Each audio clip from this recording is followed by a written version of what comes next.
Salut à tous, c'est Sully Perfect N, j'espère que vous allez bien. On se retrouve déjà pour le 20e numéro du Manso Catch. J'espère que vous avez passé un bon mois d'août et de bonnes vacances. Un numéro un peu spécial, à double titre. Déjà, l'actualité brûlante par rapport au gros show qui va arriver vraiment dans pas longtemps, à savoir All In. Vous savez, je pense que ce show va avoir lieu. C'est un show quand même assez attendu, annoncé comme le plus gros show ever. Évidemment avec beaucoup d'attentes, beaucoup de monde à Wembley. Forcément, on a quand même une certaine hype, donc on va voir ce que ça va donner. Et il reste pas longtemps, il reste pas beaucoup de temps avant que ça ne commence, donc je vais essayer de faire assez court pour cette vidéo. Et puis évidemment une actualité triste. C'est vrai qu'on a vécu une semaine, en tout cas quand on est fan de catch, la semaine qui vient de s'achever était vraiment très douloureuse avec la double perte de Terry Funk. Qui était, allez, il faut le reconnaître, assez prévisible malheureusement, qui était assez malade et âgé, mais c'est quand même quelqu'un de très important dans le catch, et dans le catch hardcore notamment, qui a fait qui a une carrière d'une longévité incroyable, plus de 50 ans, et qui a traversé les âges et qui a vraiment mis son corps vraiment en péril. C'est incroyable les dangers, les prises de risque inconsidérées qu'il a pu faire dans sa carrière. Et on se souviendra de ces grosses feuds, notamment avec Cactus Jack, Mick Foley bien sûr, avec Ric Flair, avec Harley Race, avec Sabu,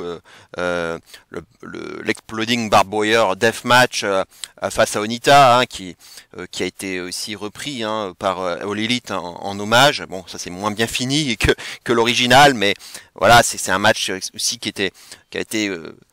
auquel aussi Terry Funk a participé avec Onita. C'était aussi un match mythique. Et voilà, il faut aussi se souvenir des anciens et de ce qu'a pu apporter Terry Funk. C'était quand même un très grand nom, peut-être même le plus grand ou l'un des plus grands, ça c'est sûr. Je pense notamment à Eddie Kingston qui lui considère que c'est le plus grand. Donc chacun fera son avis, mais c'est une très grande perte, un très grand nom du catch qui nous quitte. Et puis bien évidemment, voilà, et ça c'est beaucoup plus surprenant. Que Terry Funk. Là, ça nous a pris vraiment de court. C'est Bray Wyatt. C'est rien que de le dire. J'arrive toujours pas à y croire. 36 ans. 36 ans, c'est beaucoup trop tôt, beaucoup trop tôt. Et j'ai eu l'impression de revivre ce qui s'était passé avec Brody Lee, parce que on a appris la nouvelle en tout début de nuit, autour de minuit. C'était à peu près la même heure pour Brody Lee, et j'en revenais pas. J'ai fait un peu les mêmes choses, c'est-à-dire que j'ai regardé un peu les comptes Twitter des différents lutteurs qui l'ont côtoyé. J'ai regardé les réactions. J'ai fait exactement la même chose, et on est tous sous le choc, assez anéantis et hébétés, je dirais, et incrédules devant cette affreuse nouvelle que Triple H nous a révélée, puisque la famille de Bray Wyatt a eu Triple H au téléphone, et ils ont eu évidemment ils ont donné leur accord pour que Triple H nous annonce cette vraiment triste nouvelle. On savait évidemment que voilà, le match de WrestleMania n'a pas pu avoir lieu, qu'il y avait des problèmes de santé. On savait quand même que c'était des problèmes de santé qui pouvaient mettre en péril sa vie. Mais on avait malheureusement, on pensait que ça allait mieux, quoi. On avait des dernières nouvelles qui semblaient être meilleures. On parlait déjà d'un retour, peut-être vers septembre. Donc on était plutôt, je dirais, sur une tendance optimiste. Et on a appris malheureusement que il avait eu le Covid, et que en plus il avait des problèmes cardiaques, et que le mix des deux a fait que ça a fragilisé son cœur, ce Covid, et que il a eu cette crise cardiaque malheureusement. Effroyable nouvelle. Je vais pas refaire toute sa carrière, je pense que voilà, il y en a eu beaucoup d'hommages déjà. J'ai eu l'occasion aussi d'en parler sur la chaîne Space de Wrestle with Honor, que je vous recommande aussi d'ailleurs de suivre, sur Twitter, sur X, présenté par Guillaume et Karim. n'hésitez pas à vous abonner à leur chaîne. Ils font des reviews de tous les shows de de tous les shows de la semaine. Et j'ai pu profiter de mes vacances pour participer et faire des reviews et évidemment rendre hommage aussi à Bray Wyatt. Donc la review, le replay est disponible sur le Space, sur la chaîne de Wrestle With Honor. Et donc j'ai pu en parler, j'ai pu toucher quelques mots, hein, évidemment sur Bray Wyatt. Mais ce que je disais, oui, c'est que il avait un tel génie créatif que j'aurais aimé le voir dans d'autres domaines, et j'en avais parlé ici sur cette chaîne aussi, hein, notamment dans le cinéma, parce que je sais qu'il avait fait un film d'horreur et que c'était un grand fan de films d'horreur qui était très pointu, hein. Il avait des références vraiment des années 90, de films assez obscurs, et il avait des références, comme quelqu'un avait dit, de vieilles vidéos YouTube qu'on trouve, enfin qu'on fait 400 vues, quoi. Enfin c'était un peu un intellectuel du catch, j'ai envie de dire, peut-être quelqu'un d'assez différent. Peut-être même, je pense que la VVE était même trop petite pour lui, parce que je pense qu'il avait un talent tellement énorme, un génie créatif tellement hors du commun je pense qu'il aurait pu briller dans bien d'autres domaines, et je pense donc au cinéma. Je pense qu'il aurait pu faire plein de choses, même dans les comics. Alors je sais pas s'il savait dessiner, mais en tout cas en termes de scénarii, je pense qu'il aurait pu apporter des super scénarios aussi dans les comics. Et donc ouais, bien sûr au cinéma et dans le catch, bien sûr, il aurait pu apporter plein de choses en termes de booking, en termes de réalisation, de production des matchs.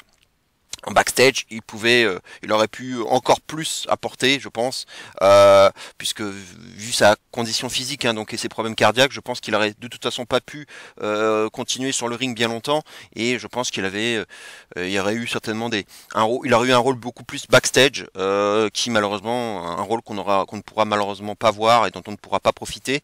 Donc c'est assez terrible, hein. Évidemment, on pense à sa famille, à Bo Dallas, bien sûr, à la sœur de Windham aussi, à Mike Rotunda, son père, hein, IRS, voilà, il y a Jojo évidemment, et à ses quatre enfants, aux quatre enfants de Jojo et de Bray. Voilà, c'est vraiment tragique.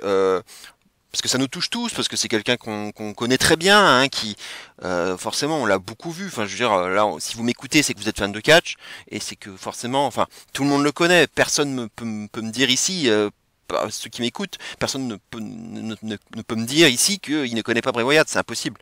Donc, et puis il était jeune, donc c'est forcément on l'a suivi du début à la fin, hein, pour la plupart. Donc on a plus des souvenirs. C'était quelqu'un de difficile aussi à booker, hein, on l'a pu le voir notamment lorsqu'il est devenu le Finn. Le Finn, c'était tout ce qui est fantastique, hein, j'en avais déjà parlé lorsque Demon Balor a perdu à WrestleMania.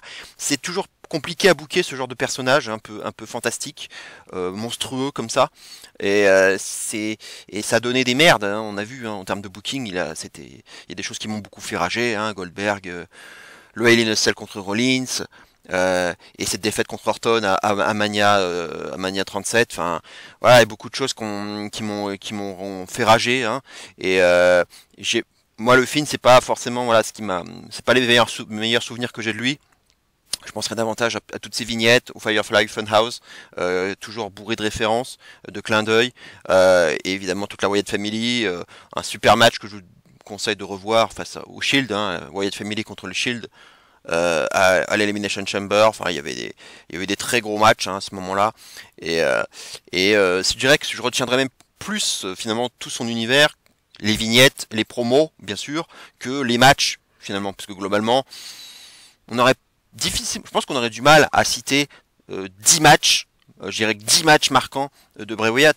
Je pense que vous pourriez en citer 4-5, je pense qu'à un moment donné, vous auriez plus de mal à aller jusqu'à 10, parce que je pense que c'est surtout, je dirais, son univers qu'on retiendra, et toutes ces promos qui sont vraiment incroyables, voilà, il a vraiment marqué les gens. On a même vu les médias français qui ont relayé sa mort, donc c'est pas rien, c'est pas rien.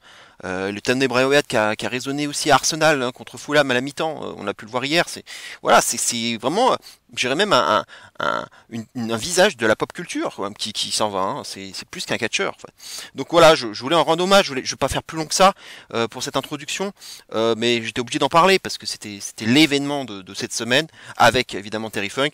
Il y aura d'autres hommages, je pense à All In hein, notamment. Ça me paraît impossible qu'il n'y ait pas d'hommage, des clins d'œil en tout genre. Faudra s'y attendre.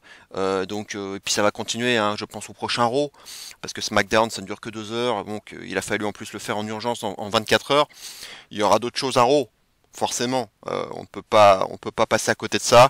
Il y aura d'autres vidéos package, il y aura d'autres clins d'œil, d'autres catcheurs hein, qu'on n'a pas vu à SmackDown, qu'on va voir à Raw, qui vont continuer à lui rendre hommage. Voilà, c'est le moins que l'on puisse faire, le minimum qu'on puisse faire pour lui. Voilà, donc c'était vraiment une fin de semaine qui était très difficile, hein, très difficile pour les fans de catch. J'espère que All In va permettre de finir cette semaine avec le sourire. Voilà, donc je vais tout de suite passer au sommaire de ce morceau catch, qui va être assez simple. Le voici, les pronostics de Payback. Voilà, bah oui, on oublie presque qu'il y a un pay-per-view déjà dans une semaine, enfin dans 6 jours, samedi prochain, hein, dans la nuit de samedi à dimanche, à 2 heures du matin comme d'habitude, et on finira avec le traditionnel top 5 des matchs du mois écoulé, hein, de tout cet été là, donc de tout ce mois d'août. C'était très difficile parce que alors là il y a eu un paquet de matchs que j'ai regardé, hein, vu que j'étais en vacances, j'en ai bien profité pour voir beaucoup de matchs aux États-Unis et un peu au Mexique et même et surtout au Japon, hein, beaucoup de matchs au Japon. Donc ça a été très difficile de faire ce top 5. Voilà, on va tout de suite passer au pronostic donc de Payback. Je vais déjà montrer le poster, le voici. Le poster, ben oui, le Judgment Day hein, qui est présent sur ce poster hein, au complet. Hein, donc c'est assez simple à analyser ce poster. Ce qui est étonnant, c'est que pour l'instant ils ne sont bookés nulle part, à part Rhea, hein, bien sûr, qui a un match, mais sinon le reste, bah y a rien. Donc on peut se dire qu'ils vont avoir certainement un rôle à jouer, un match peut-être ajouté, quelque chose comme ça. Je pourrais en parler un peu plus tard, mais je serais très surpris qu'on reste à Rhea Ripley uniquement pour ce pay-per-view qui est, géré assez secondaire. Hein. Voilà, faut être honnête. Moi, la hype est très basse. C'est, je pense, même ma plus faible hype pour un pay-per-view de la WWE cette année, parce que il y a beaucoup de catch aussi actuellement. Donc évidemment il y a All In qui va prendre beaucoup de place. Voilà, donc cette triste nouvelle avec Bray Wyatt, c'est assez lourd, un contexte assez lourd et beaucoup de catch aussi autour. Et puis bon, voilà, je trouve que VVE c'est un peu, voilà, c'est un peu compliqué actuellement. Je trouve que ça rebaisse en termes de qualité, malheureusement.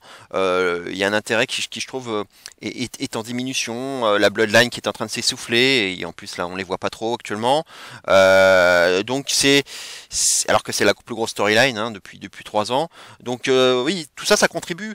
Il n'y a pas que ça, mais aussi au niveau booking, c'est pas génial. Ça manque d'originalité. Hein, c'est des choses qu'on a vu 100 fois en fait qu'on nous propose actuellement. Le Judgment Day justement qu'on voit beaucoup à Raw, qui sont omniprésents, trop même je pense, plus à NXT. Enfin bref, faut faire attention à pas trop les montrer. Je trouve que là on insiste trop avec le Judgment Day et attention, ça risque à un moment donné de nous provoquer une indigestion quoi. Et point trop n'en faut. Hein. Voilà, c'est ça le problème. Voilà, on va passer tout de suite. Donc, alors c'est pas un match, mais c'est un segment qui a été annoncé, à savoir le Grayson Waller Effect. Donc Grayson Waller qui va recevoir Cody Rhodes. Alors ça c'est assez surprenant hein, d'annoncer un segment en pay-per-view. Alors c'est déjà arrivé, hein, bien entendu. Bon, moi je suis pas très fan de ce genre de procédé parce que à l'image de ce pay-per-view qui me hype pas des masses. Et puis quand on regarde la carte, moi ça me donne l'impression d'un pay-per-view très filler, très secondaire, qui va pas faire beaucoup bouger les lignes. Et puis le fait d'ajouter justement un segment, je vais avoir l'impression finalement qu'on va voir une weekly un peu spéciale, quoi, un gros weekly, une grosse weekly, un weekly premium comme je dis de temps en temps. Et du coup, bon, ça me passionne pas trop de voir ce segment. Alors, il y a beaucoup de spéculations évidemment hein, autour de ce segment. Cody et Waller, en plus, n'ont pas eu d'interaction, puisqu'ils sont pas dans la même brand, donc forcément, il va y avoir un angle, il va y avoir quelque chose derrière. Je parlais justement du Judgment Day. Est-ce qu'il va pas y avoir un impromptu avec un match qui n'était pas prévu, avec soit un 1 contre un membre du Judgment Day contre Cody, peut-être même le Grayson Waller lui-même contre Cody, ou est-ce que ça va pas aboutir à un 2 contre 2, un 3 contre 3, toujours avec le Judgment Day, hein, on peut penser à Kevin Owens et Sami Zayn qui ne sont pas prévus non plus dans le show. Ça va peut-être faire le Judgment Day contre Cody, Kevin Owens et Sami Zayn, mais ça ferait très très Monday Night Raw, hein, là, on l'a vu 100 fois ce truc. Donc ça serait pas très original, mais c'est vrai que ça, en même temps pourrait s'étonner de l'absence de Owens, de Zayn, hein, les champions par équipe, et donc du Judgment Day, quoi. À part Rhea bien sûr. Donc ça peut-être être le moyen, ce segment, de provoquer ça, un match derrière. Ou seulement un Waller Cody, ou peut-être rien, hein. Mais bon, je serais surpris qu'il ne se passe rien et que ça en reste seulement un segment, quoi. Voilà, je serais très surpris. Donc voilà, bon, bah, il n'y a pas de pronostic, hein, c'est un segment, quoi. Donc à part dire ce qui pourrait se passer dans ce segment, voilà, bon, je sais pas. Enfin voilà, bon, je suis pas très hypé. Moi, je préfère voir ça en weekly, quoi. Moi, j'ai pas envie de voir ça dans un pay-per-view, quoi. On a l'impression que c'est du remplissage, quoi. Et je pense qu'il y a d'autres choses à faire. Alors, j'en ai pas parlé, mais oui, il y a bien sûr Gunther contre Gable, puisque je pense que Gable qui a battu Gunther par des comptes à l'extérieur. Je pense qu'il peut avoir sa chance. Donc, ça peut aussi être un match de plus. Voilà, et donc peut-être sinon un match impromptu issu du Grayson Waller Effect. Je pense pas qu'il y ait grand chose de plus, hein, en termes de cartes, hein, puisqu'on a que 5 matchs annoncés, donc je pense que ça peut aller à 6 voire à 7. Voilà, parce que là ce qui tourne autour de la Bloodline, bon, pas grand chose, je vois pas grand chose finalement, hein, alors qu'à la base je pensais qu'on allait avoir un Jay contre Jimmy. Bon, on en est très loin maintenant, donc Jay là pour l'instant il est plus là, enfin il est soi-disant absent, quittant la VVE, alumni. On va peut-être le voir à All-In, hein. Je rigole. Bref, voilà, on verra. Bon, mais voilà, je suis pas grand intérêt pour ce segment Grayson Waller Effect. On va déjà donc passer au match suivant, à savoir LA Knight contre le Miz. Voilà, bon ben. Encore, bon, on est encore sur du cross-brand, hein. On a l'impression que toujours, à nouveau, hein, que la draft ne sert à rien, puisque là, Grayson Waller, qui est à SmackDown, reçoit Cody, qui est à Raw, dans le Grayson Waller Effect, et là, on a LA Knight SmackDown contre le Miz de Raw. Donc, voilà, la draft, quoi. Encore la draft qui sert pas à grand chose. Alors oui, on a eu un segment qui était assez marquant entre les deux. C'est vrai qu'il y avait une tentation de faire quand même une confrontation au micro entre les deux et qui a bien fonctionné avec des bonnes punchlines. Et c'est vrai que c'était plutôt pas mal. En gros, hein, la feud tourne autour de le Miz, c'est le taulier, hein, il rappelle toujours un peu ses faits de gloire. Two times Grand Slam champion, j'ai main eventé WrestleMania, j'ai perduré vraiment à la VVE, mais toi t'es quoi? Toi t'es juste pour un yeah, t'es juste une flash in a pan, t'es juste un feu de paille, t'es juste la flavor of the month, t'es qu'un fad, c'est-à-dire juste une tendance, quoi, un engouement, mais qui va pas durer, quoi. On a vu la petite vidéo TMZ là, avec le Miz qui a comparé les Knights à Vanilla Ice, à MySpace, à Napster, quoi. Enfin, juste une tendance, quoi. Que voilà, c'est un truc qui va pas durer, quoi. Ouais, il a bien. Et puis il a quand même menacé, hein. Il a dit si tu commences là à m'emmerder, si tu continues comme ça, tu iras pas jusqu'à WrestleMania 40, quoi. Tu iras pas jusqu'à Philadelphie, hein. Donc, bon, je pense pas qu'on va aller jusqu'à WrestleMania entre les deux, hein. Faut quand même pas exagérer. Mais en tout cas, voilà, il promet, hein, il le dit, hein, je promets. Attention, il menace, hein, LA Knight.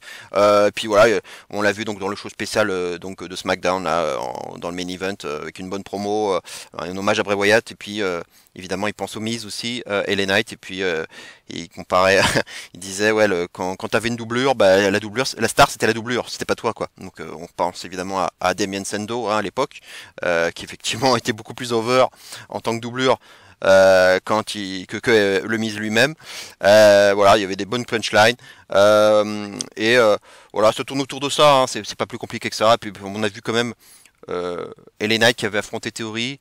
Le vainqueur avait une chance au titre US, et LA Knight a perdu à cause d'une intervention du Miz. Donc voilà, c'est encore du build-up, assez classique. Voilà, donc ça se tourne autour. C'est vraiment un build-up assez simple. Le match, bon, in-ring, ça va pas être extraordinaire, hein. On sait que ce sont deux gros parleurs, hein, au micro, ça c'est sûr. Mais après, bon, in-ring, c'est de la mid-card, mais j'en attends pas grand-chose. Pour moi, ça n'ira pas au-delà de 3,5. Je vois pas 3 quarts, je vois pas encore moins 4. Pour moi, ça sera pas plus de 3,5. Je pense que ce sera un match de niveau weekly. Maintenant, bon, ils pourront peut-être me faire mentir, mais j'ai du mal à avoir un très très gros match entre les deux. Et le pronostic, bon, bah logiquement, je dirais les Knights, quoi, parce que bon, c'est quand même à lui de monter. C'est quand même, comme je le dis à chaque fois, il faut battre le fer pendant qu'il est chaud. Et là, ça commence à traîner. À un moment donné, faut passer faut passer ce palier du mise là, et grimper encore les niveaux, parce que voilà, il faut le mettre sur le titre US là. Voilà, il était pas loin là d'avoir quelque chose, d'avoir sa chance. Il l'a pas eu, donc là on est sur un booking un peu de frustration, je pense. Mais attention à ce que la frustration ne soit pas trop longue, parce qu'on on peut vite se lasser. Hein, donc c'est un peu comme ce que le Miss disait finalement. Hein. Attention à la tendance, au fait de paille quoi. Attention, on peut vite se lasser à un moment donné. Donc voilà, faudra pas se tromper, je dirais, en termes de booking pour LA Knight. Donc il faut qu'il gagne, je pense, même si le Miz a pas gagné grand chose. Donc on pourrait se dire, ah, peut-être que c'est peut-être pour avoir un petit upset et prolonger la feud. J'espère pas. Bon, voilà, c'est un pay-per-view secondaire, donc pourquoi allez, faites gagner les Knights, quoi. Bon, voilà, faut qu'il continue sur sa lancée de SummerSlam, hein, tout simplement, quoi. Donc voilà, victoire des Knights, mais le match en soi ne m'enchante guère, j'ai envie de dire, et je pense qu'il avait même pas besoin d'être dans un pay-per-view. Hein. Match suivant, Becky Lynch contre Trish Stratus dans un Steel Cage match. Oh la vache, bah voilà, le match qu'on aurait, je pense, dû voir à SummerSlam, et bah ils ont prolongé le truc. J'en peux plus. Le match finalement qu'on aurait dû avoir à SummerSlam, on l'a eu à Raw. Et il s'est rapidement terminé par un double décompte à l'extérieur. Les filles se sont battues ensuite dans les gradins. Elles sont montées jusque à la buvette. Ça s'est un peu battu. Bon, le match était fini hein, à ce moment-là. Zoe Stark à ce moment-là est intervenue, bien entendu. Et donc le surnombre l'a emporté. Et là, bon, c'est là qu'on peut voir une grosse incohérence d'Adam Pierce qui s'énerve, qui s'adresse à Trish, à Zoe Stark, qui dit non non mais ça peut pas se finir comme ça, et puis qui engueule même Zoe Stark en disant voilà on va refaire un match mais alors là il y aura pas d'intervention hein, cette fois-ci hein. Voilà, il dit ça à Zoe Stark, sauf que bon, faut quand même rappeler que le match était fini. Il y avait double décompte à l'extérieur, donc le match, il y avait la cloche avait sonné, c'était fini. Donc techniquement, l'intervention de Zoe Stark dans la buvette là était légale. Elle avait tout à fait le droit de le faire, puisque le match était fini. Donc tais-toi en fait, Adam Pierce. Donc elle avait tout à fait le temps d'intervenir. Donc bon, voilà, c'est ça qui m'a énervé. Et puis bon bah dit ah bah cette fois-ci pas d'intervention extérieure, on va faire ça dans un steel cage match. Et voilà donc les deux sont énervés. Et donc voilà à Raw on va avoir un Falls Count Anywhere match entre Zoe Stark et Becky Lynch, hein, donc pour le Go Home Show. Bon, il y aura une victoire sans doute de Becky avant le pay-per-view, mais bon, je trouve que c'est un peu risqué de la part de Becky Lynch de proposer cette stipulation, puisque ça n'empêcherait pas Trish d'intervenir. Voilà, c'est ça que je trouve un peu dommage de sa part. Bon, c'est pas très intelligent, je dirais, comme façon de faire. Et voilà, bon, moi j'en peux plus de cette feud en fait, elle est trop longue, beaucoup trop longue. Ça tirait sur le fil, vous imaginez, là, on avait déjà le 3 contre 3 à Mania, où il y avait déjà Becky et Trish, hein, cette fois-ci à ce moment-là, à l'époque dans la même équipe avec Lita, donc enfin elles étaient déjà reliées quoi. Stop, là c'est programme d'attente qui n'en finit pas, on joue la montre hein, avec Becky, c'est clair et net. Et bon bah voilà, je vais y aller au pronostic, il y a absolument pas de suspense pour moi, victoire de Becky, veut dire, il y a toujours cette vengeance à prendre, quoi. Puisque bon, voilà, elle a perdu en Arabie Saoudite à cause de Zoe Stark, hein, qu'on avait absolument pas vu venir. C'était un peu l'association surprise. Donc, faut que Becky prenne sa revanche, qu'elle se sorte de cette feud interminable et qu'elle monte. Je pense qu'elle revienne dans le game pour le titre de Rhea Ripley. Voilà, je pense que c'est ça qui va arriver à un moment donné. Et bon, bah Steel Cage, qui dit Steel Cage match dit bah Un gros clin d'œil au match entre Bayley et Becky dans un steel cage match et Damage Control qui était intervenu et puis là la grande intervention, le grand retour de Lita quoi.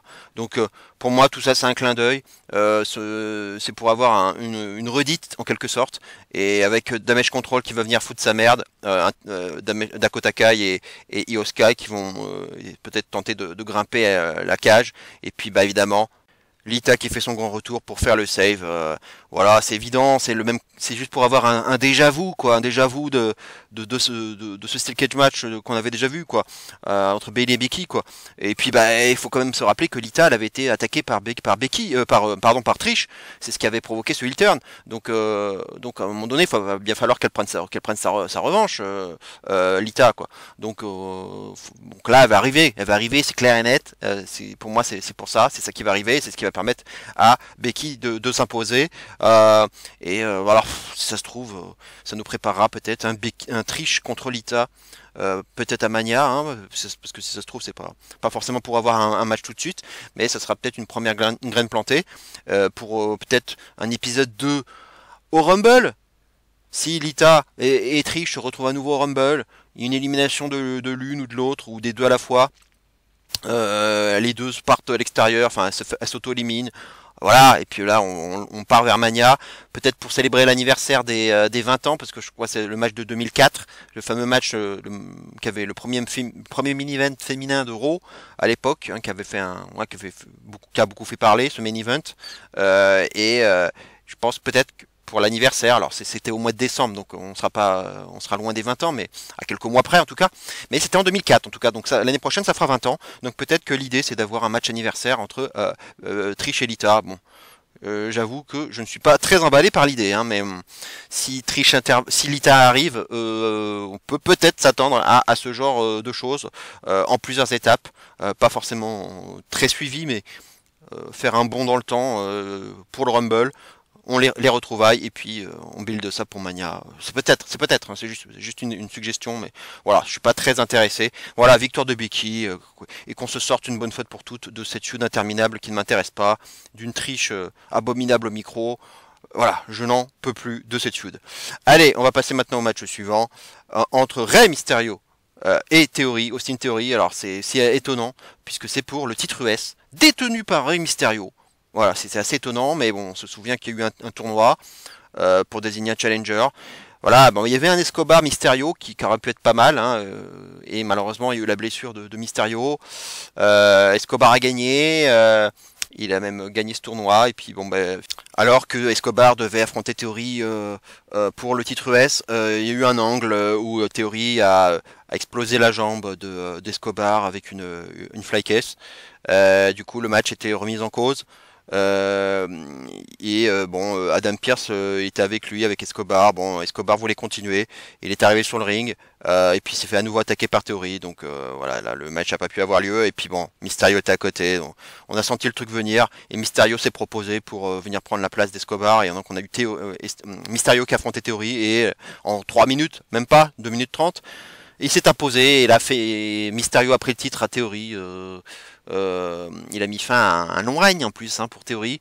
C'est un peu dommage. Voilà, moi ça m'a pas plu. Alors je sais qu'il y a des nostalgiques, hein. Moi j'aime beaucoup Mysterio, mais voilà, voir le vieux Hall of Famer qui vient prendre la ceinture aux jeunes. Ouais, je suis pas fan de ça. Et puis bon, ça fout tout en l'air le tournoi quoi. Enfin le tournoi c'était à la base, c'était voilà, Escobar qui l'avait gagné. Donc ce tournoi, tout ça pour avoir quoi? Pour avoir un mec qui avait perdu dans ce tournoi. Alors certes sur blessure, mais en plus il se disait que de toute façon Escobar devait éliminer Mysterio. Donc voilà, un mec qui n'aurait pas dû gagner le tournoi et qui finalement prend le titre. Bon, voilà, j'aime pas trop ce booking et j'espère qu'Escobar va avoir une compensation. J'ignore si cette blessure à la jambe est un work pour en cacher une vraie blessure.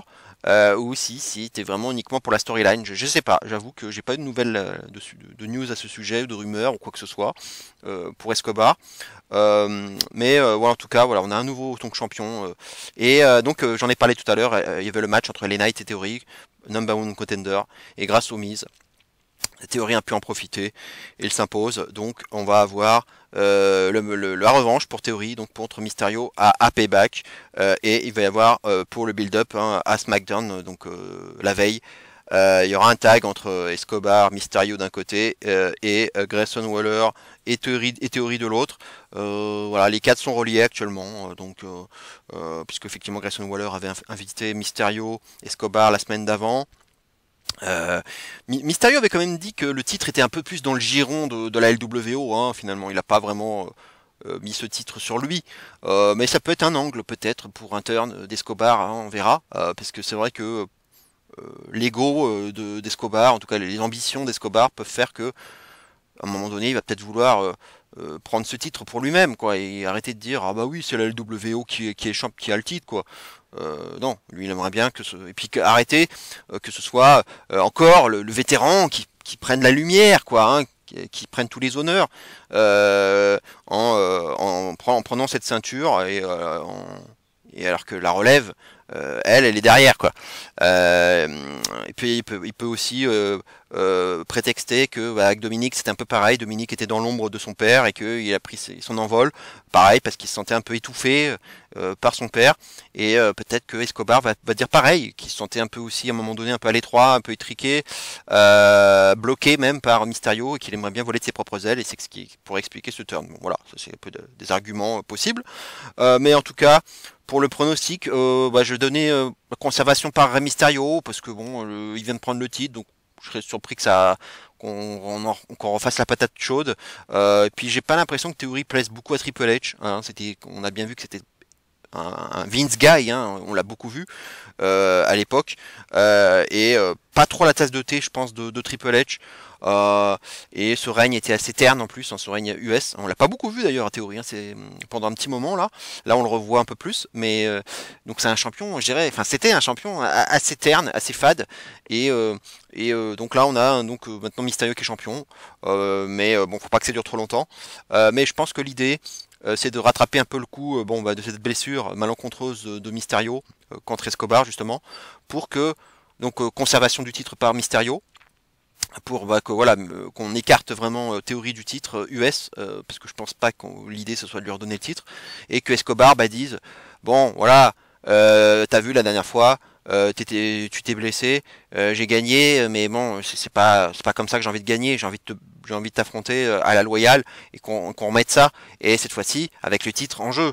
Voilà, donc je pense que c'est un peu ça qu'on nous prépare par la suite, donc Escobar Mysterio avec le titre autour et peut-être un turn à venir, on sait jamais. Même si la LWO, bon, ça marchote, on va dire. C'est pas le truc le plus over, on va dire, mais je sais pas s'ils vont déjà l'arrêter ou pas. Et puis bon, après c'est vrai que moi ça fait longtemps hein, quand j'en parlais, hein, Escobar depuis qu'il est à l'NXT.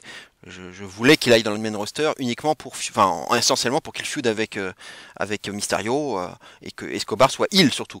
Donc pour l'instant on n'a pas eu ça, on n'a pas d'Escobar heel. Donc j'attends de voir ce que ça va donner. En tout cas je pense que l'idée ce serait d'avoir un Escobar Mysterio autour du titre et donc cette fois-ci ce qui voudrait dire un Mysterio qui conserve le titre. Donc voilà mon pronostic. Et attention, effectivement, à Grayson Waller, hein, on sait qu'il est déjà présent au pay-per-view. Donc Escobar, forcément, ça va intervenir. Il y aura des petites choses. Mais je change, en tout cas, je reste sur la victoire de Mysterio. On va passer au match suivant.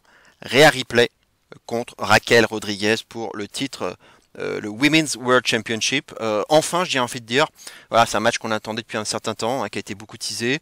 Il y a eu des confrontations physiques, des mots échangés. Il y a eu la blessure, toute cette blessure là qu'elle a subie, Raquel, hein, elle est restée longtemps blessée, enfin Inkefeb, Morgan aussi qui a été écartée, du coup on voyait plus trop Raquel, Morgan là elle est plus là actuellement, Raquel elle a été absente, enfin on la voyait beaucoup avec une protection au genou, avec une béquille, voilà, elle était pas à 100%, voilà, en tout cas dans la storyline. Et on a joué la montre, hein, parce que c'est un match qu'on aurait pu éventuellement avoir à SummerSlam, et on nous l'a réservé pour plus tard, donc même pas à Raw d'ailleurs, mais finalement pour Payback.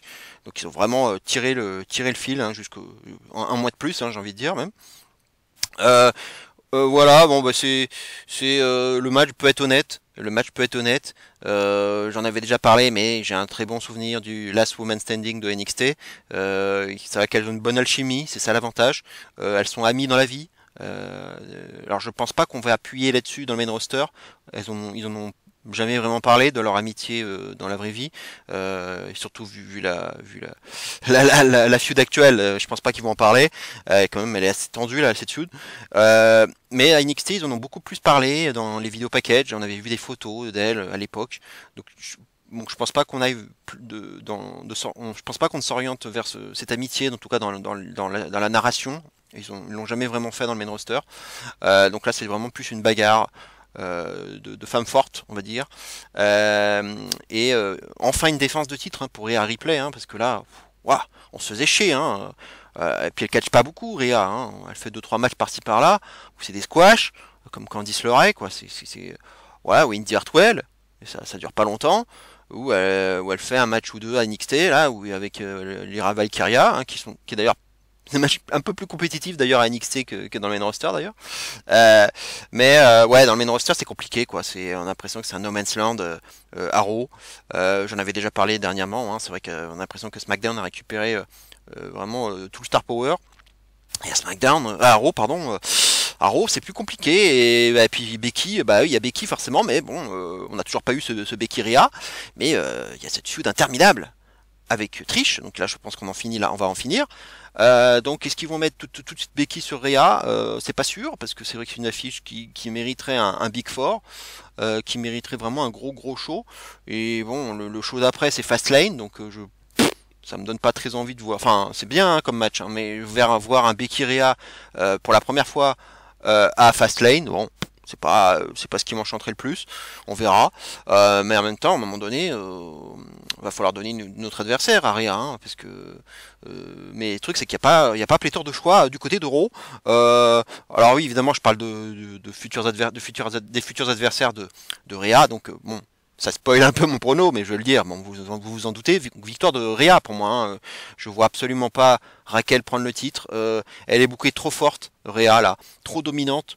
Même si voilà, elle a pas beaucoup de matchs, mais je veux dire, là, elle survole les débats. Et Raquel, ça pue la transition, ça pue l'adversaire de transition, même si c'est quand même une belle adversité en face. En tout cas pour Raquel, c'est une belle adversité. Donc elle peut, je pense, donner du fil à retordre à Rhea, ça c'est sûr. On aura deux filles badass qui vont se foutre sur la gueule. Mais je vois pas en tout cas de changement de ceinture. Attention au DQ. Alors bon, comme je le disais toujours avec Triple H, il n'y a pas de DQ en pay-per-view hein, par donc Lesnar. C'était dans une situation très particulière, qui en plus d'ailleurs malheureusement est aussi reliée à Bray Wyatt. Bref, il fait pas de DQ en pay-per-view, mais hein, il peut y avoir une fin à la con. S'ils veulent prolonger la feud et faire un match numéro 2 à Fastlane hein, et jouer la montre, puisque bah, comme je disais, il n'y a pas beaucoup de concurrence. Enfin, il n'y a pas beaucoup de challengers potentiels pour Rhea à Raw. Donc, s'ils veulent tirer sur la corde, ils peuvent peut-être prolonger la feud et faire un finish à la mort moelleux pour continuer à avoir un match 2 à Fastlane. Pourquoi pas, même si c'est 5 semaines après, hein, quand même, Fastlane. Hein. Donc, va falloir encore builder ça pendant 5 semaines de plus. Hein. Donc on verra, hein. À moins qu'ils ne mettent Becky tout de suite, hein. On verra. Bref, voilà, donc le match peut être sympa. Bon là, il n'y a pas de stipulation, donc c'est pas ça sera peut-être justement le match 2, s'ils font un match 2, peut-être qu'ils mettront la stipulation et qu'ils feront un petit clin d'œil à NXT en faisant le Last Woman Standing. C'est peut-être ça l'idée. Hein. Mais donc, ouais, donc Rhea pour moi gagne, enfin conservation, mais attention, ce qui n'est pas quand même un finish dégueulasse. Un DQ ou une décompte à l'extérieur, un finish qui va peut-être faire un peu rager pour prolonger la feud et avoir un match 2 en Last Woman Standing peut-être, donc en clin d'œil à NXT. Bref, voilà, j'attends pas une merveille de match, mais je dirais en tout cas probablement l'adversaire la plus relevée pour Rhea depuis qu'elle est championne, à n'en pas douter, parce que c'est vrai que voilà, les adversaires qu'elle a eu Rhea, hein, il n'y en a pas eu des masses, mais c'était pas des gros, je dirais des gros obstacles pour elle, hein. Zelina Vega, ou même Natalia, voilà, Indy Hartwell ou Candice LeRae, voilà, c'est pas, on attend plus que ça. pour Rhea. Et bon, Raquel, ça peut être déjà un niveau dessus, je dirais, en termes d'adversité. On verra ce que ça va donner, mais bon, je suis pas hyper hypé. Voilà, bon, victoire de Rhea, mais attention quand même au finish de merde. Hein. Le match suivant, qui pour moi qui va être peut-être le main event, à savoir Seth Rollins contre Nakamura. Voilà, bon bah c'est une rivalité, enfin un adversaire frais pour Rollins, voilà, qui effectivement il y a eu un 3 contre 3 à Raw là, et bah, Nakamura a pris la place de Sami Zayn, hein, qui avait encore sa grosse boule au coude, hein, on l'a vu avec l'attaque de JJ McDonough. Donc ils ont couvert ça donc avec cette attaque de McDonough, et il fallait trouver un remplaçant, et c'est Nakamura qui s'y est collé. Voilà, et les Face, enfin le trio Face avait gagné, et puis bon bah derrière il y a eu cette attaque, ce heel turn un peu assez inattendu de Nakamura sur Rollins, avec un gros Nakamura dans la gueule. Personne n'a compris. Il s'est expliqué, enfin il a fallu qu'il s'explique. Il y a eu ces quelques mots sur le ring en face à face, et il a donné quelques mots, il a glissé quelques mots à l'oreille de Rollins. Et puis après il l'a attaqué à nouveau. Donc une semaine après, on a essayé de comprendre qu'est-ce que vous avez glissé comme mot à l'oreille de Rollins. Et finalement Nakamura a dit, ce qu'il disait c'était je suis au courant, enfin je sais pour ton dos, voilà, je sais pour ton dos, et il a rappelé que le dos était de Rollins était très très atteint, et les vertèbres lombaires sont touchées. Alors je suis pas certain que ce soit vrai, ou si c'est, je sais pas, j'ai pas de grande certitude, ou si c'est juste pour la storyline. Mais Rollins l'a dit après en promo, ben, c'est pareil, est-ce que c'est pour la storyline ou pas. Il avait confirmé ses douleurs. Ses vertèbres qui le font souffrir, et Nakamura a insisté là-dessus, donc un beau package vidéo là où il parle japonais, donc c'est bien de laisser parler Nakamura en japonais, c'est beaucoup plus naturel, et puis ça marche quoi, il n'y a pas besoin de forcer les gens, les forcer notamment les japonais à parler anglais, hein, parce qu'on sait quoi là, ils ont du mal dans cette langue, et même avec les langues étrangères en général, et c'était sous-titré, puis c'était très bien. Voilà, on a un Nakamura plus vicieux, que je trouve bien mieux comme ça. Et il a aussi parlé aussi je dirais du tatouage de Rollins au dos. Hein. C'est vrai qu'il a un tatouage écrit en japonais justement, donc ça rappelle évidemment la culture de Nakamura. Il l'a rappelé, hein, ils partagent ça finalement un peu cette culture, puisque c'était finalement les 7 vertus. Les 7 commandements, on va dire, du Bushido, hein, qui sont tatoués sur le dos de Rollins, hein, l'intégrité, le respect, le courage, l'honneur, la compassion, l'honnêteté et la loyauté. Voilà, qui sont des codes, un code d'honneur samouraï quoi, hein, un code de morale, qui donc figure sur le dos de Rollins, et voilà, qui rappelle forcément la culture de Nakamura. C'est ce qu'il avait rappelé dans sa promo. Et voilà, il a insisté aussi en parlant, enfin il a parlé aussi de Becky, de son enfant, de Roux, en disant ouais là quand tu prends ta femme dans tes bras, quand t'es avec ton enfant là, tu souffres là, ton dos là, ça te fait mal.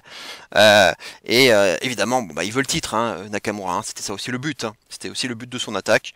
Et, euh, et là, voilà, c'est du mind game, hein, tout simplement. Et Rollins bah, invite Nakamura à venir sur le ring lundi, là, à Raw, demain. Donc il y a un dernier segment, alors peut-être bon, on connaît Triple H, donc il y a de grandes chances pour que ce soit un brawl, ou alors peut-être Nakamura qui ne se présentera pas, hein, histoire de faire un mind game, et peut-être finalement pour attaquer dans le dos. Ouais, attaquer dans le dos, Rollins justement, le fameux dos, parce que je pense que c'est ça l'intérêt de ce match, le principal intérêt de ce match, je pense que, enfin c'est là que j'attends, c'est ce que j'attends le plus, c'est le storytelling par rapport au dos de Rollins, qui va forcément avoir un grand rôle à jouer. Comment ce que Nakamura va jouer là-dessus, au niveau de ses prises notamment, hein, un Kinshasa dans le dos, peut-être des backbreakers. Vraiment des prises qui pourront vraiment lui faire mal au dos. Là, je pense qu'il y aura des choses à faire là-dessus.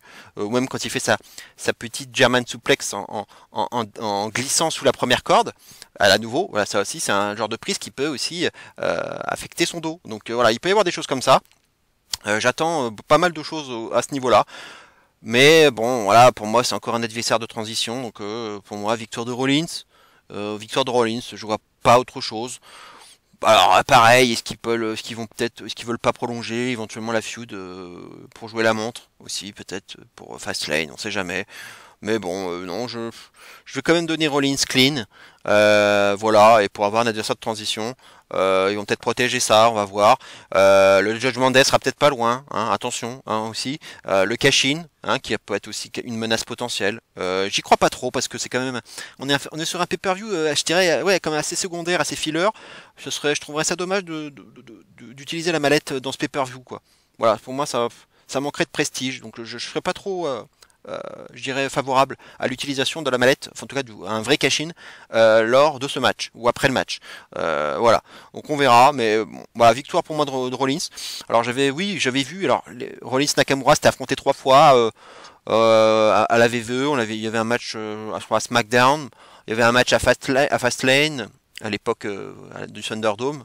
Il y avait un match au Survivor Series aussi avec les t-shirts dégueulasses là.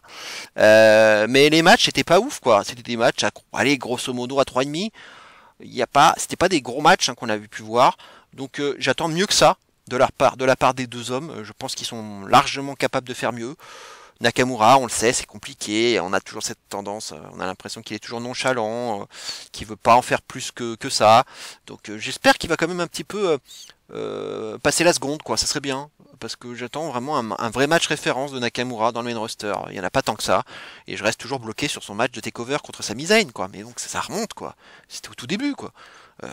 Et dans le main roster, ben, j'ai pas été rarement été convaincu par ces matchs, hein, en tout cas au solo.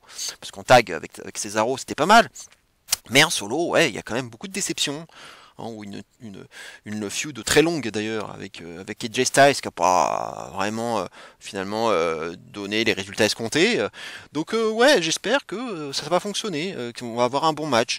Et surtout, j'attends un bon storytelling autour du dos de Rollins.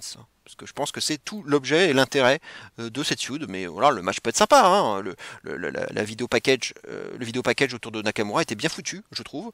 Et on peut avoir un dernier segment à Raw très sympathique. Voilà, bah, j'en ai déjà fini avec les pronostics de Payback, hein, puisqu'on n'a pas plus de matchs. Donc voilà, bon, un pay-per-view de transition comme je le disais, mais ça n'a pas pour moi un grand intérêt ce pay-per-view, quoi. Je suis pas hyper hypé, je dois bien l'avouer. Allez, on va tout de suite, maintenant on va clôturer cette vidéo avec le traditionnel top 5 des matchs du mois écoulé, comme d'habitude, hein, tout cet été, j'ai regardé beaucoup de catch, et ça a été très difficile de faire un choix. Alors vous verrez qu'il n'y a pas beaucoup de matchs aux États-Unis, que ça se situe beaucoup du côté du Japon, mais il y a quand même une petite exception. Donc justement, pour les États-Unis, bah, je spoil un tout petit peu, on va parler justement du numéro 5 de ce classement, et il s'agit de Ilya Dragunov contre Carmelo Hayes. C'était à NXT au Great American Bash, hein, le show spécial de la NXT, le 30 juillet dernier, et je lui ai donné la note de 4,5. Un match qui comptait donc pour le NXT Championship, hein, détenu par Carmelo Hayes dans une affiche qui personnellement me hypait beaucoup, d'autant plus que j'apprécie beaucoup les deux lutteurs en présence. Hein. Un match dont la première partie m'a surpris, hein, car elle fut non seulement assez lente, hein, à base de nombreux rest holds, mais aussi du fait de l'outrageuse domination de Dragunov, hein, qui s'amusait véritablement avec le champion, hein, vraiment comme une proie. Jusque là, bah, j'étais pas, à vrai dire, très emballé par ce match, mais la seconde partie, qui voit le réveil de Carmelo Hayes et le rééquilibrage, je dirais, des débats, a totalement su me convaincre, hein, avec de très jolies manœuvres telles que le Coast to Coast de Dragunov, contré par un First 48, hein, de Hayes, hein, ou un Codebreaker, hein, si vous préférez, et magnifiquement vendu aussi par Dragunov au passage, et un contre, alors que j'avais jamais vu dans le passé, avec cette tentative de superplex de Dragunov, contré en cutter par Ace de façon prodigieuse. Trick Williams, hein, qui est bien sûr présent ringside, hein, pour encourager Ace jusqu'à aller prendre donc la ceinture pour venir galvaniser son pote, hein, en lui demandant si c'est un escroc ou bien un champion. Voilà, donc il essaie vraiment de leur donner un peu de tonus. Le spot final, hein, m'avait rendu perplexe en direct, mais le ralenti a bien montré que Trick Williams avait véritablement changé la phase du match en utilisant la ceinture de Carmelo comme bouclier. Voilà, et on verra que ça va profiter au champion final. En tout cas, ces deux-là ne m'ont pas déçu et prouvent à quel point ils sont déjà taillés pour le main roster. Carmelo Hayes est spectaculaire et très charismatique, et Dragunov a une façon à lui incroyable de te raconter un match en donnant tout dans un ring et en faisant preuve de beaucoup d'intensité dans tout ce qu'il entreprend. Un très solide 4,5 pour cet excellent main event du Great American Bash, et l'un des meilleurs matchs de l'histoire de NXT 2.0, hein, carrément. Et heureusement d'ailleurs que ce match était là, car le reste du pay-per-view m'avait semblé quand même bien fade, il faut quand même le reconnaître, mais voilà, ça reste aussi mon avis personnel. Allez, on va passer maintenant au numéro 4 de ce classement, il s'agit de Zack Sabre Jr. contre Kazuchika Okada, c'était au G1 Climax, c'était le 17e jour, c'était le 10 août, et c'était les quarts de finale du G1 Climax. 4,5 pour la note. Nous sommes à Shiba, à la Funabashi Arena, pour ce 4e et dernier quart de finale du G1. De loin la plus belle affiche d'entre elles d'ailleurs. C'était la 5e fois que ces deux-là s'affrontaient. Okada menant 3 victoires à 1 dans leur confrontation passée. Zack Sabre Jr., en grand technicien qu'il est, va intelligemment s'attaquer au cou d'Okada en portant notamment son Octopus Stretch. L'envergure de Zack Sabre Jr. est impressionnante et à chacune de ses soumissions, on a l'impression de voir un boa constrictor s'enrouler autour de ses adversaires, sans aucune possibilité d'évasion. Okada résiste et portera son tour de très joli dropkick dont il a le secret. Le match monte en intensité avec de très beaux échanges de manchettes dans un premier temps, puis de claques un peu plus tard dans le match. Zack Sabre Jr. va même réussir à porter le Rainmaker d'Okada, mais ça ne sera pas suffisant. Même chose après avoir réussi son Zack Driver. Mais une fusion d'émeraudes et un Rainmaker permettront à Okada de s'en sortir et d'empocher sa place en demi-finale du tournoi. Un match vraiment de très grande qualité, bien que loin d'être le meilleur de ce tournoi, mais nous avons affaire quand même à deux des meilleurs catcheurs de la planète qui ont une très bonne alchimie, une vraie qualité pour savoir raconter un match. 4,5 donc pour ce très agréable affrontement, l'un des matchs à voir de ces G1 Climax, à n'en pas douter, et j'ai déjà hâte de les voir s'affronter à nouveau dans un futur proche, avec peut-être un titre en guise d'enjeu cette fois-ci.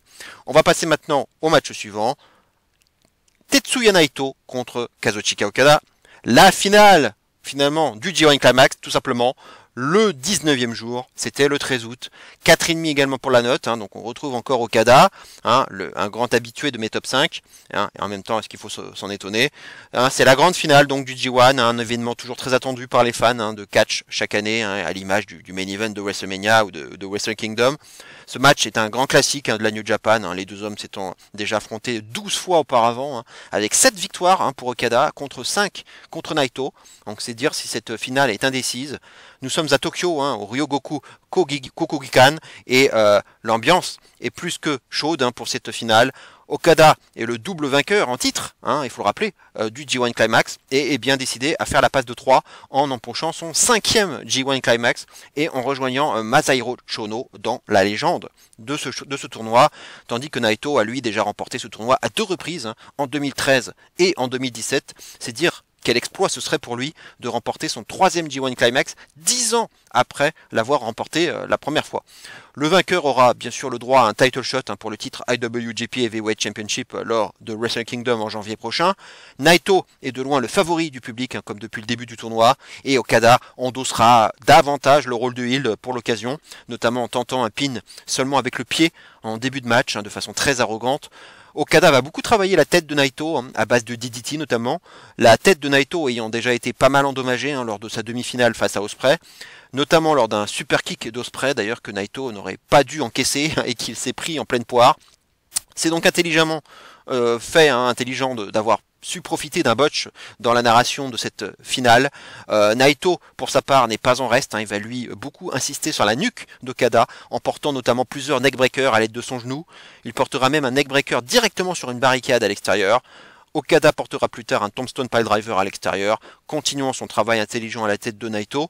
Le selling de Naito est incroyable, il est complètement inanimé au sol et on le sent totalement exténué en cette fin de tournoi. Cela ajoute du drama au match et intensifie encore davantage les encouragements du public en sa faveur. Naito ne lâche rien et reprend son travail de sape à la nuque d'Okada qui de façon provocante lui demandera de continuer ses assauts. Les séquences finales sont juste prodigieuses de suspense, d'intensité, de drama. Naito est épuisé mais arrive tout de même à placer son destino, mais Okada se dégage de façon incroyable. La foule est incandescente. Il faudra encore 2 finishers consécutifs pour venir terminer cet incroyable match. La foule est en délire. Les deux hommes sont allongés au sol, complètement exténués. On vient d'assister vraiment à une superbe finale. 4,5 pour moi donc pour cette finale. C'est peut-être une note qui peut paraître sévère. Et pourtant oui, c'est pas le meilleur match de ce tournoi. À mes yeux, pas encore, en tout cas pas encore le meilleur match, et donc c'est pour ça que je n'ai donné que 4,5. Il m'en a manqué encore un tout petit peu, mais c'est un match à voir, bien évidemment. C'était une très très belle finale. On va passer maintenant au numéro 2 de ce classement, et il s'agit de El Phantasmo contre Will Ospreay. C'était encore le G1 Climax, le 14e jour, et c'était le 6 août. 4 étoiles 75 cette fois-ci pour la note. Nous étions encore dans les matchs de poule à ce moment-là, dans le bloc B. El Phantasmo avait l'occasion de revenir à égalité hein, avec 8 points sur Ospreay en cas de victoire et d'aller lui piquer même la deuxième place qualificative pour les quarts de finale dans ce bloc B. Ospreay, lui, n'avait qu'à gagner ou aller au bout du time limit draw de 20 minutes pour se qualifier. Les deux hommes se sont déjà affrontés 7 fois auparavant, hein, avec 4 victoires d'Ospreay contre 3 pour El Phantasmo. Les deux catcheurs sont très appréciés de la foule, hein, mais l'avantage est clairement du côté de LP, hein, comme on dit, d'El Phantasmo, qui endosse à la perfection le rôle d'underdog hyper combatif. Et Dieu sait que LP aura été combatif hein, dans ce match, tentant absolument tout pour venir créer la surprise et arracher une qualification inespérée en quart de finale de ce G1 Climax. On y croit à plusieurs reprises, hein, mais Ospreay semble inébranlable. ELP résiste aussi tant bien que mal hein, aux divers assauts d'Ospreay, mais notamment le Scutter et l'Hidden Blade. Il faudra un dévastateur Stormdriver 93 d'Ospreay sur la nuque, déjà bien entamé, bien endommagé de LP pour venir s'imposer et assurer sa qualification pour les quarts de finale. Un fabuleux match, pour moi le meilleur match de poule de cette édition de G1 Climax. ELP aura été l'auteur d'un très beau tournoi et ressort de celui-ci la tête haute, et Ospreay ne manquera d'ailleurs pas de venir lui témoigner son respect après le match, provoquant les chants ELP du public. Il faut vraiment aller voir ce match hein, si vous ne l'avez pas encore vu, car cela permet non seulement de voir à quel point Ospreay est le plus grand catcheur du monde, mais aussi de voir quel Phantasmo pourrait venir vite gravir les échelons en tant que babyface au sein de la New Japan, tellement sa connexion avec le public japonais est naturelle et la qualité de son in-ring tout à fait évidente. Donc un 4,75 pour ce petit bijou fortement conseillé. Et on va terminer ce top 5 et cette vidéo avec le grand gagnant, le numéro 1, le match que j'ai préféré cet été. Et il s'agit de Tetsuya Naito contre Will Ospreay. À nouveau, le G1 Climax. C'était la demi-finale, le 18e jour, et c'était le 12 août. Et j'ai mis la note parfaite de 5 étoiles. Mais j'avais pas vraiment le choix, hein. Ça c'est clair. Une très belle demi-finale sur le papier déjà. Contrairement à l'autre demi-finale entre Okada et Evil, qui est tout sauf recommandable, hein, ça c'est le moins qu'on puisse dire. Will Ospreay est toujours à la recherche de sa première victoire hein, dans le G1 Climax, il faut le rappeler. Lui qui avait échoué en finale hein, l'année dernière face à Okada. Et comme un symbole, Ospreay affronte Naito au stade des demi-finales, soit exactement au même stade que lorsqu'il s'était affronté lors du G1 Climax de l'an dernier. Ospreay avait gagné à l'époque hein, et Naito va forcément chercher à prendre sa revanche cette année, d'autant qu'il n'a jamais battu Ospreay hein, lors de leurs deux seules confrontations en 1 contre 1. Comme il le fera face à Okada en finale, Naito va pas mal s'attaquer à la nuque de son adversaire, hein, la même nuque qui avait valu Ospreay de rendre son titre vacant, hein, son titre IWGP Heavyweight Championship en 2021. Le match monte en intensité avec des spots fantastiques hein, comme le top rope Poison Rana de Naito, duquel Ospreay s'échappe avec un backflip arrière hein, pour retomber sur ses pattes, ou bien une tentative de Stormdriver ou de Stormbreaker contrée par un splendide DDT de Naito. Le public est chaud et participe à chaque échange de coups portés, les deux catcheurs étant eux-mêmes très appréciés par la foule. Les deux hommes se rendent coup pour coup malgré la fatigue et le match devient vraiment épique. Le drama est encore plus présent lorsque Naito finit KO au sol après avoir reçu plusieurs super kicks de la part d'Ospreay. L'arbitre est obligé de le compter au sol, hein, mais Naito se relève in extremis avant le compte de 10. Ospreay tente de l'achever à plusieurs reprises avec ses moves signature, mais rien n'y fait. Naito se dégage au courage, malgré les conseils du commentateur d'ailleurs qui lui crie Stay down, stay down. Ospreay n'en croit pas ses yeux, hein, et nous non plus. Le contre du Stormbreaker en Hurricane Rana de la part de Naito est juste irréel, peut-être même le contre de l'année, hein, rien que ça, tellement le geste est inattendu et porté à la perfection. C'est là que Naito, en se relevant, prend un petit kick hein, en plein nez, qui n'était pas prévu, donc j'en en parlais tout à l'heure justement, et ça va être utilisé dans la finale. Et on sent bien qu'il est groggy, hein, Naito, après ce coup de pied. Naito ne tient plus debout, et cela ajoute encore plus de drama à la situation. Mais après une autre tentative de Stormbreaker de la part d'Ospreay, Naito arrive encore à la contrer avec un Destino, cette fois-ci, suivi d'un deuxième dans la foulée, mais Ospreay se dégage miraculeusement. Ce match est juste incroyable et personne ne peut prédire comment cela va se finir. Naito enchaînera alors avec un troisième Destino magnifiquement vendu par Ospreay pour enfin en terminer. Je me permets de spoiler le résultat ici vu que je vous ai déjà parlé de la finale tout à l'heure. Donc vous vous doutez bien de qui avait gagné, de qui allait gagner cette demi-finale. Quel match de fou furieux en tout cas. Pour moi c'est clairement l'un des 3 matchs de l'année avec les 2 confrontations entre Ospreay et Omega. Ospreay donc dans tous les bons coups, comme je l'évoquais déjà dans le match précédent. Et c'est tout sauf un hasard, tellement il survole les débats cette année au niveau des performances réalisées qui sont tout simplement irréelles. Le rêve de G1 d'Ospreay est à nouveau brisé. Et Naito quant à lui peut encore rêver d'un 3ème G1 à ce moment-là, 10 ans après sa première victoire dans ce tournoi légendaire. J'ai donc donné tout naturellement à 5 étoiles à ce chef-d'œuvre, je n'avais clairement pas le choix. Courez voir ce match, si vous ne l'avez pas encore fait, vous me remercierez, ça j'en suis persuadé. Ben voilà, j'en ai terminé donc avec cette vidéo, donc tout juste 1 heure, voilà, on n'a pas fait trop long je dirais, vidéo un peu spéciale, voilà, nous sommes vraiment à très peu de temps maintenant de all-in, donc on va regarder ça en direct très tranquillement, et voilà, encore une dernière pensée pour Bray Wyatt et pour Terry Funk. On ne vous oubliera pas, ça c'est sûr. Voilà, je vous souhaite de passer une belle fin de semaine, un bon dimanche et un bon all-in, parce que je pense que vous êtes nombreux à vouloir regarder ce show. Alors, comme je l'indique dans ma vignette, rendez-vous pour la double review. À bientôt donc pour les reviews de Payback et de all-in. Je vais essayer de faire un package. Alors, je vais essayer de le faire entre le dimanche et le lundi qui suivent, donc dans une semaine, grosso modo 7 à 8 jours. Je ferai une vidéo qui va compiler les reviews des 2 pay-per-view, donc il y aura beaucoup de choses à dire.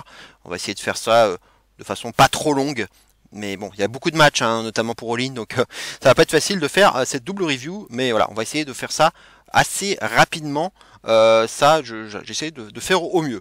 Voilà, en tout cas, merci pour votre soutien et je vous remercie aussi pour les plus de 130 vues sur la vidéo review de SummerSlam. C'était une belle surprise pour moi et une belle réussite. Donc, à mon niveau, faire 130 vues, c'est très bien.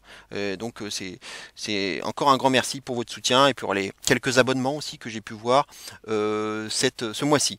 Voilà, et merci pour le soutien de tout le monde. Ceux qui ici me font un peu de pub sur Twitter, vous vous reconnaîtrez. Et encore un dernier merci à Wrestle with Honor de m'avoir accueilli sur son space les 3-4 derniers vendredis là. C'était un plaisir de parler des différents shows partout dans le monde. Merci à tous en tout cas. Passez une excellente fin de semaine. Portez-vous bien et d'ici là, bien entendu, n'oubliez surtout pas, et plus que jamais, vive le catch et zero miedo. Run!